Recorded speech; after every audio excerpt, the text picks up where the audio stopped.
Solo travelling. നമ്മുടെ നാട്ടിലെ ചിലരൊക്കെ എന്തുകൊണ്ടാണ് ഈ സോളോ ട്രാവലിംഗ് ചെയ്യുന്നത്? അല്ലെങ്കിൽ സോളോ ട്രാവലിംഗ് ചെയ്യുമ്പോൾ ശരിക്കും നമ്മൾ മനുഷ്യർക്ക് എന്താണ് സംഭവിക്കുന്നത്? ഫേമസ് സൈക്കോളജിസ്റ്റായ ഫ്രിറ്റ്സ് പേൾസ് പലയിടങ്ങളിലായി അൺഫിനിഷ്ഡ് ബിസിനസ്സിനെ പറ്റി സംസാരിക്കുന്നുണ്ട്.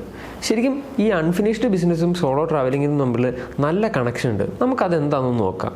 ഫോർ എക്സാമ്പിൾ, നമ്മളിപ്പോൾ ഒരു റൂമിൽ ഇരിക്കുകയെന്ന് വിചാരിക്കുക. പെട്ടെന്ന് പുറത്തൊരു ശബ്ദം കേട്ടു. അപ്പോൾ നമ്മുടെ മൈൻഡ് ഓട്ടോമാറ്റിക്കലി ഓണായിട്ട് അതെന്ത് ശബ്ദമാണ് കേട്ടത്, അതെന്തായിരിക്കാം തുടങ്ങിയ കുറേ ചോദ്യങ്ങളൊക്കെ നമ്മുടെ മനസ്സിലേക്ക് വരും. അതിനോടൊപ്പം തന്നെ അതിനെ സോൾവ് ചെയ്യുന്ന രീതിയിലുള്ള കുറേ ആൻസേഴ്സ് നമ്മുടെ മൈൻഡ് തരും. അതായത് അവിടെ ഞാനൊരു മരം കണ്ടിരുന്നു, ആ മരത്തിൽ നിന്ന് എന്തെങ്കിലും വീണതായിരിക്കാം, അല്ലെങ്കിൽ അവിടെ എന്തെങ്കിലും ഒരു സാധനം ഇരിപ്പുണ്ടായിരുന്നു, അത് താഴെ വീണതായിരിക്കാം, അല്ലെങ്കിൽ ആരെങ്കിലും എന്തെങ്കിലും അങ്ങോട്ട് എടുത്ത് എറിഞ്ഞതായിരിക്കാം തുടങ്ങിയ കുറേ ചോദ്യങ്ങളും ഉത്തരങ്ങളും ഒക്കെ നമ്മുടെ മൈൻഡിലേക്ക് വരും. ഇത് വരുന്നത് തന്നെ നമ്മുടെ അൺകോൺഷ്യസ് മൈൻഡിലേക്കാണ്. ശരിക്കും നമ്മുടെ കോൺഷ്യസ് മൈൻഡിന് ഇങ്ങനെ നമ്മൾ ചിന്തിക്കുന്നുണ്ടെന്ന് പോലും അവെയർ ആയിട്ടുണ്ടാവില്ല. ഇപ്പം നമുക്ക് ആ ശബ്ദം കേട്ടത് എന്തുകൊണ്ടാണ് നമുക്ക് അറിയാമെന്ന് വിചാരിക്കുക. കാരണം ഞാൻ നടന്നു വരുന്ന വഴിക്ക് അവിടെ ഒരു പാത്രം കണ്ടിരുന്നു, ആ പാത്രം അവിടെ വീണതാണ്, ആ ശബ്ദത്തിന് പാത്രം വീഴുന്നതിൻ്റെ ഒരു ഒച്ചയായിട്ട് തന്നെയാണ് എനിക്ക് മനസ്സിലായതെന്ന് വിചാരിക്കുക. അപ്പോൾ ആ ചിന്തയും ആ ചിന്തയ്ക്കുള്ളൊരു സൊല്യൂഷനും അല്ലെങ്കിൽ ഉത്തരം അവിടെ കിട്ടിക്കഴിഞ്ഞു. അപ്പോൾ ശരിക്കും ആ ഒരു ചോദ്യവും ഉത്തരവൊക്കെ അവിടെ കംപ്ലീറ്റ് ആയി. പിന്നെ ആ തോട്ടിന് അവിടെ വാല്യൂ ഒന്നുമില്ല. അതേസമയം നമുക്കവിടെ എന്താണ് വീണത്, ആ ശബ്ദം എന്തുകൊണ്ടുണ്ടായി നമുക്ക് അറിയില്ല എന്ന് വിചാരിക്കുക. ഈ അറിയില്ലാത്ത ആ ഒരു തോട്ട്സ് അതിനെ നമ്മൾ നമ്മുടെ അൺകോൺഷ്യസ് മൈൻഡിൽ കീപ്പ് ചെയ്യും.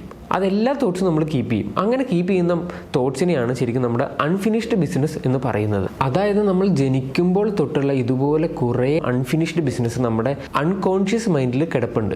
അതിനെയെല്ലാം നമ്മൾ എന്തോരം റീസണിങ് ചെയ്യുന്നോ അത്രത്തോളം നമ്മുടെ സ്ട്രെസ്സ് അല്ലെങ്കിൽ നമ്മുടെ ആൻസൈറ്റി അല്ലെങ്കിൽ നമ്മുടെ ടെൻഷൻ ഇതുപോലുള്ള കാര്യങ്ങളൊക്കെ പയ്യെ പയ്യെ നമുക്ക് കാലക്രമേണ കുറഞ്ഞു വരുന്നതായിട്ട് നമുക്ക് കാണാം. പക്ഷേ നമ്മൾ ആരും ഇത് അങ്ങനെ കെയർ ചെയ്യാറില്ല. അല്ലെങ്കിൽ നമ്മുടെ തലയിൽ ഇത്രയും സോൾവ് ചെയ്യാത്ത ഇത്രയും ചിന്തകൾ കിടപ്പുണ്ടെന്ന് ആരും അത്രയ്ക്ക് അവെയർ ആവാറില്ല. അല്ലെങ്കിൽ നമുക്ക് ആരും ഇതിനെപ്പറ്റി അങ്ങനെ പറഞ്ഞു തരാറില്ല. അതായിരിക്കും ഏറ്റവും ശരിയായിട്ടുള്ളൊരു കാര്യം. ശരിക്കും സോളോ ട്രാവലിംഗ് ചെയ്യുമ്പോൾ എന്താണ് സംഭവിക്കുന്നത്? നമ്മൾ ശരിക്കും നമുക്കറിയില്ലാത്തൊരു സ്ഥലത്തേക്ക് മൂവ് ചെയ്യുന്നു. അപ്പോൾ നമ്മുടെ ഹ്യൂമൻ മൈൻഡിൻ്റെ സ്ട്രക്ചറും ഫംഗ്ഷനും അനുസരിച്ച് നമ്മൾ അറിയില്ലാത്തൊരു സ്ഥലത്തേക്ക് ചെല്ലുമ്പോൾ തന്നെ ഈ പറയുന്ന അൺകോൺഷ്യസ് മൈൻഡ് ആക്റ്റീവ് ആവും. അപ്പോൾ നമ്മൾ ട്രാവൽ ചെയ്ത് തുടങ്ങുമ്പോൾ ആദ്യത്തെ കുറച്ച് സമയം കഴിയുമ്പോഴത്തേനും നമുക്ക് അല്ലെങ്കിൽ ആ അൺകോൺഷ്യസ് മൈൻഡിന് മനസ്സിലാകും, ഓക്കെ ഇത് കുഴപ്പമൊന്നുമില്ല, നമ്മൾ ട്രാവൽ ചെയ്തുകൊണ്ടിരിക്കുകയാണ്. ഈ ഒരു സമയത്ത് നമ്മുടെ കോൺഷ്യസ് മൈൻഡിലേക്ക് അൺകോൺഷ്യസ് മൈൻഡ് ഇതുപോലെ നമ്മൾ ശേഖരിച്ച് വെച്ചിരിക്കുന്ന അൺഫിനിഷ്ഡ് ബിസിനസ്സുകളെല്ലാം എടുത്തിടാൻ തുടങ്ങും. കാരണം നമ്മൾ ട്രാവൽ ചെയ്യുമ്പോൾ കുറേ സമയമുണ്ട്, നമ്മളെ ആരും ശല്യപ്പെടുത്താൻ വരുന്നില്ല. അതൊക്കെയാണല്ലോ നമ്മൾ സോളോ ട്രാവലും കൊണ്ട് ഉദ്ദേശിക്കുന്നത്. അപ്പം ഇങ്ങനെ ഇരിക്കുന്ന ആ ഒരു അൺഫിനിഷ്ഡ് ബിസിനസ് എല്ലാം നമ്മുടെ കോൺഷ്യസ് മൈൻഡിലേക്ക് എടുത്തിടുമ്പോൾ അതവിടെ ഓട്ടോമാറ്റിക്കലി അതിന് ആൻസറും അല്ലെങ്കിൽ അതിങ്ങനെ ചിന്തിച്ച് അതിനൊരു സൊല്യൂഷനും ഉത്തരങ്ങളും നമ്മൾ കണ്ടുപിടിക്കും. വൺസ് നമ്മൾ അതിന് ഉത്തരം കണ്ടുപിടിച്ച് പ്രോപ്പറായിട്ട് നമ്മൾ ചിന്തിക്കുകയാണെങ്കിൽ എല്ലാ കാര്യങ്ങൾക്കും നമുക്ക് സൊല്യൂഷൻ കിട്ടും.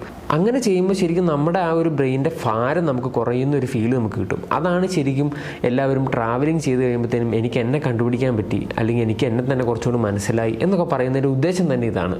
ശരിക്കും സോളോ ട്രാവലിംഗ് ചെയ്യുന്ന എല്ലാവർക്കും ഈ ഒരു സാറ്റിസ്ഫാക്ഷൻ കിട്ടണമെന്ന് നിർബന്ധമില്ല.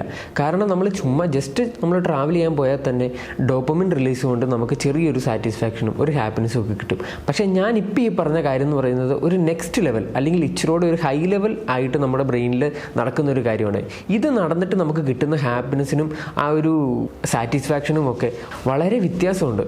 രണ്ടാമത്തെ കാര്യം എന്ന് പറയുന്നത് എല്ലാവർക്കും എന്തുകൊണ്ട് സോളോ ട്രാവലിംഗ് ചെയ്യാൻ പറ്റുന്നില്ല അല്ലെങ്കിൽ താല്പര്യം വരുന്നില്ല.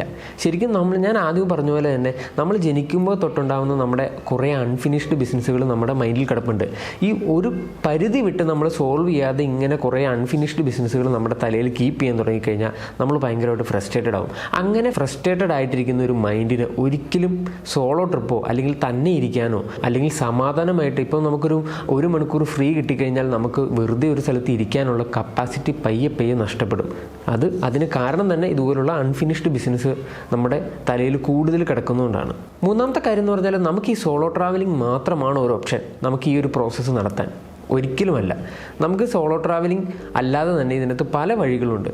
പക്ഷേ ട്രാവലിംഗ് ചെയ്യുന്നതിലൂടെ നമ്മൾ ഈ ഒരു പ്രോസസ്സ് കംപ്ലീറ്റ് ചെയ്യുവാണെങ്കിൽ ഉറപ്പായും നമുക്കൊരു ബെനിഫിറ്റ് ഉണ്ട്. കാരണം നമ്മൾ കോൺസ്റ്റൻ്റ് ആയിട്ട് പുതിയ സ്ഥലങ്ങളിലേക്ക് മാറിക്കൊണ്ടിരിക്കുകയാണ്. അപ്പോൾ അൺകോൺഷ്യസ് മൈൻഡ് എപ്പോഴും ആക്റ്റീവ് ആയിട്ടിരിക്കും. പറഞ്ഞു വന്നതിൻ്റെ മെയിൻ അർത്ഥമെന്ന് പറയുന്നത് സോളോ ട്രാവലിംഗ് എപ്പോഴും ഒരു മനുഷ്യന് ഗുണം തന്നെയായിരിക്കും. പക്ഷേ അതിലും ബെറ്റർ ആയിട്ട് കുറേ വഴികളുണ്ടെങ്കിലും നമുക്ക് മറ്റൊരാളുടെ സഹായമില്ലാതെ ഈ ഒരു പ്രോസസ്സ് കംപ്ലീറ്റ് ചെയ്യാൻ പറ്റുന്ന ഏക വഴിയാണ് സോളോ ട്രാവലിംഗ്. അപ്പോൾ അതെങ്ങനെയാണെന്നുള്ളതിൻ്റെ കൂടുതൽ വിവരങ്ങളുമായിട്ട് നമുക്ക് അടുത്ത വീഡിയോയിൽ കാണാം. Okay, by.